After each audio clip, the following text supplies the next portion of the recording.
Today I want to talk about our boy, Dennis Dylan Daniel Denji, because he's been through a lot, and the recent chapters have him going through even more. There's a really big question mark. What's going to happen? What's he going to do? Is he going to flip out? Is Hero of Hell going to come out to play? Who knows? There's so many different ideas. I want to focus on just what we've been given currently and a little bit of an idea. So with that, let us begin. The most recent chapter was something phenomenal. I consider it a perfect chapter because it really just changes our perception of the whole story. We kind of knew something like this was happening, but we didn't know the extent. We didn't know how far Fujimoto would go with it. We didn't know how it would all come crumbling down, and it definitely came crashing down in a way that was painful, a difficult pill to swallow. I have to give it to Fami and Public Safety for being both the best and worst situation in this story. Public Safety and Yoshida really didn't try to avoid this at all costs. That sounds weird with all of the effort that Yoshida has gone through, but it sounds a lot more personal now. I don't think it was Public Safety's plan to try and push Yoshida to stop Denji from being Chainsaw Man. I'm kind of sitting on the fence of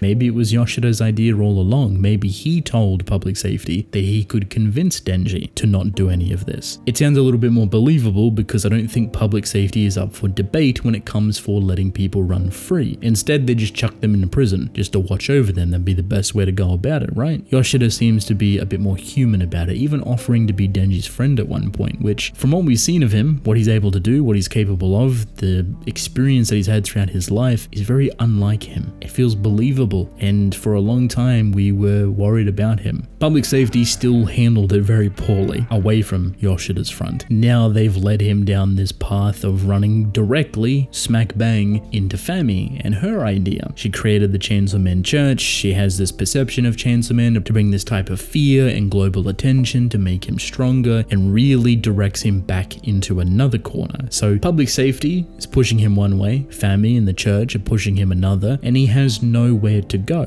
He's pressured. Now Fami does not know how to activate Hero of Hell. What she does is exactly what Makima does. This time it's just unlucky that Denji has things that he absolutely adores and loves. His home, his animals, Naruto. She decides to take all of those things away. The house, gone. The animals, gone. Now Naruto, also gone. And what do you have left? A Denji that has not transformed. Why is that? Because realistically, Fami would not have thought about this outcome. As soon as Naruto disappeared or the church got a hold of everything, I think she was expecting Denji to transform right then and there. And maybe he would have if it wasn't for Naruto sending him away. Denji showed a lot of restraint in those moments. You can see his mind going through this process of elimination, really not trying to hurt people. And that is because Naruto is the best side of him. He didn't want to show her the gruesome reality of what he could do, what he could turn into, so he held his tongue, his hand for as long as possible. He sat there and took a beating. He would have never done that before. And I think that's very important to understand Denji's mental state currently and why Hero of Hell never came out to begin with. So let's talk about that.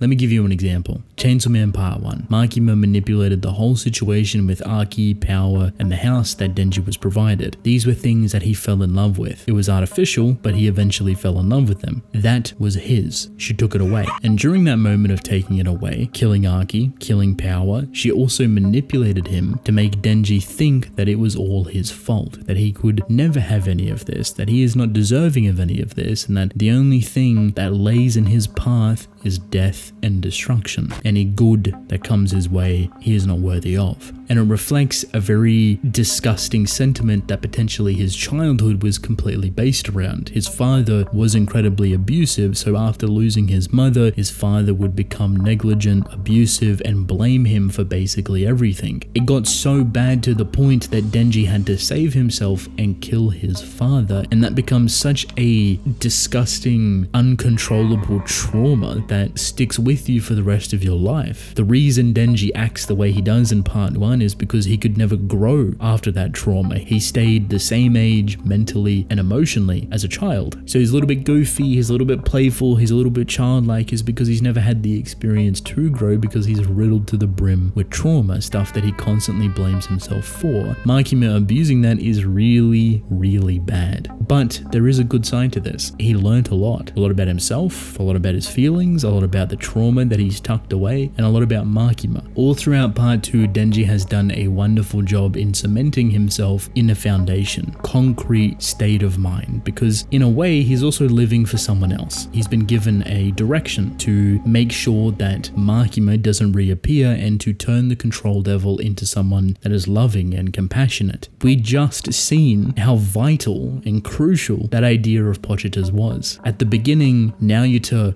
did have some sort of identity crisis where she was getting a lot of the emotions and the thoughts of the previous control devil. So she almost done the exact same thing. Just like part 1, build up Denji to rip it all away. But Denji still gave kindness and compassion and genuine love, and that evolved the control devil. She started to enjoy herself. She started to love Denji, and they became a family. That identity crisis that she was having was no longer really a thing. I mention this because I think the trigger that everyone is currently looking for is somewhere within Denji's brain, that if you take enough things away from him, he will give up. He will throw himself away to the wolves and allow Pochita complete and utter freedom. And I think that is what births the hero of hell. But we are in a different situation. We are no longer with the part 1 Denji that's very unstable. The Denji we have now is a lot more confident. So him becoming hero of hell may not be the same way as part 1, and I think it might actually be something very new.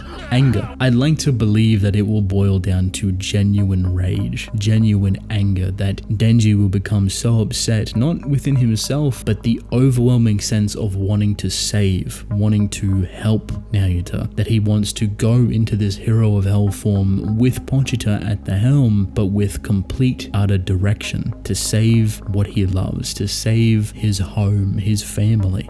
This creates a monster, something that we have never seen before. It's no longer just Pochita going around and trying to fulfill Denji's dreams and getting into a couple of fights. Instead, it might be integral to Denji's emotional state. They may intertwine even more deeply, so instead of it just being dreams now, it is an innate feeling that Pochita feels that he has to actually do. Save Naoyuta. Kill everything that tries to stop me. What do you think would be one big thing that wants to stop Denji? Nostradamus' prophecy. I've always wondered why Fami wants to fight death and use Chainsaw Man or the hero of hell to do it, and it's most likely because Pochita is the strongest being in this verse. It tried to control Denji while he's in that form to get the upper hand, to then try and fight Nostradamus' prophecy, and death, you have yourself all-out annihilation and all-out war. But I don't think Fami is counting on war just yet. I think originally that was the goal. Instead, she's going this direction and potentially trying to hide Naoyuta behind death so Denji has to go through it. The idea of fighting death itself is very problematic and something that public safety don't want to happen, especially if the hero of hell is involved because of the ability to erase. You cannot erase death. That will annihilate the human race and completely go against what Fami wants. So I don't even know if she understands legitimacy, the power that the hero of hell has. And I think everyone constantly underestimates how powerful Pochita is. Even if they've witnessed it before, even if they've experienced slight versions of it, even if they got wind of it and heard about it, I just don't think they understand the true power.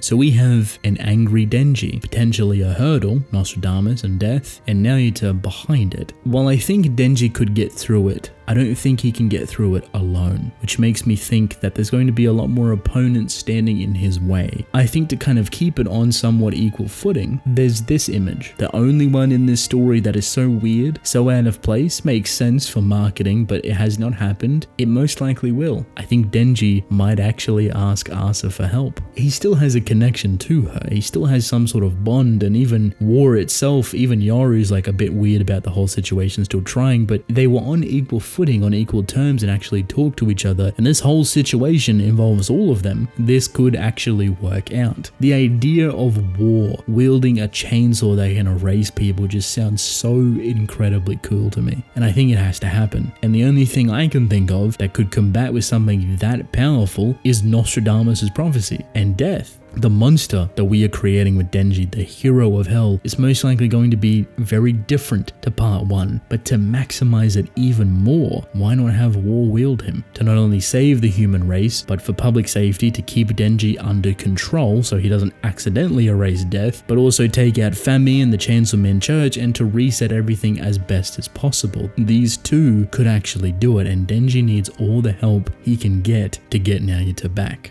If this could be the ending of the story, I think there's a lot of wrapping up we have to do in hell itself before finishing up there, jumping back to Earth and clearing the table for the finale. Knowing Fujimoto, he's going to have a lot of things up his sleeve, a lot of curveballs, a lot of ways that this can go, and honestly, I'm just excited. I'm super curious to see what he does, and the newest chapter is only a handful of days away. Fingers crossed.